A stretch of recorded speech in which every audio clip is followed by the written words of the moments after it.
So here we are again continuing the chapter, the living world. So we have to start from the phylum kingdom. So let's start. All animals belonging to various phyla are assigned to the highest category called kingdom Animalia in the classification system of animals. Kingdom planting, on the other hand, is distinct and comprises all plants from various divisions. Henceforth, we will refer to these two groups as animal and plant kingdoms. The taxonomic categories from species to kingdom have been shown in ascending order, starting with species. These are broad categories. However, taxonomists have also developed subcategories in this hierarchy to facilitate more sound and scientific placement of various taxa. Okay, let's see the table. Genus, genus to species, species to genus, genus to family, family to order, order to class, and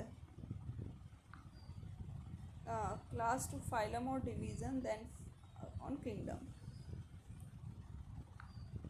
Look at the hierarchy. Basically, we look. Can you recall the basis of arrangement? For example, as we go higher from species to kingdom, if we go higher from species to kingdom, the number of common characteristic goes on decreasing.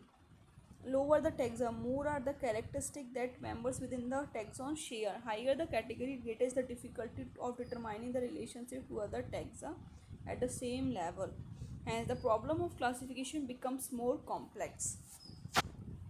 Common name, if we discuss common name of man, man is the common name for humans. Biological name Homo sapiens, genus Homo, family Hominidae, order is Primata, class Mammalia, phylum Chordata. Housefly Musca domestica, genus Musca, family Mucidae, order Diptera, class Insecta, phylum Orthopoda. Mango, biological name Manzifera indica, genus Manzifera, family Anacardiaceae, order Sapindales, class Dicotyledone, and division Angiospermae. Wheat, biological name Triticum aestivum, genus Triticum poaceae, family order Poles, class Monocotyledone, and division Angiospermae. Obviously, chapter is completed. Now we discuss about the summary of the chapter. Then the living world is rich in variety.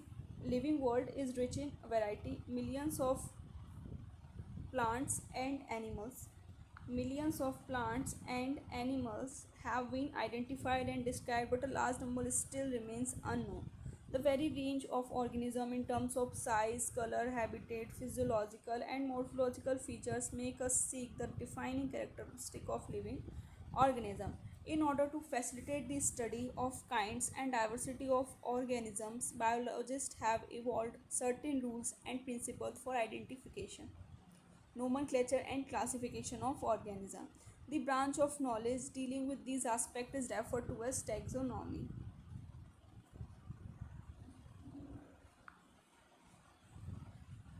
The taxonomic studies of various species of plants and animals are useful in agriculture, forestry, industry in general, for knowing our bioresources and their diversity. The basis of taxonomic, like identification, naming and classification of organism, are universally evolved under international codes. Based on the resemblances and distinct differences, each organism is identified and assigned a correct scientific biological name, comprising two words as per the binomial system of nomenclature.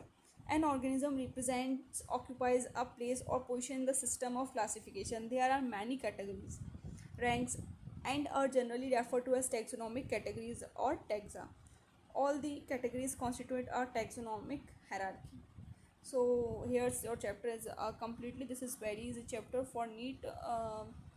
For NEET, I think one questions, if maximum, or two questions asked from the chapter in NEET. It is not more important chapter for NEET purpose, but it makes the basic of further chapter like biological classification, plant kingdom.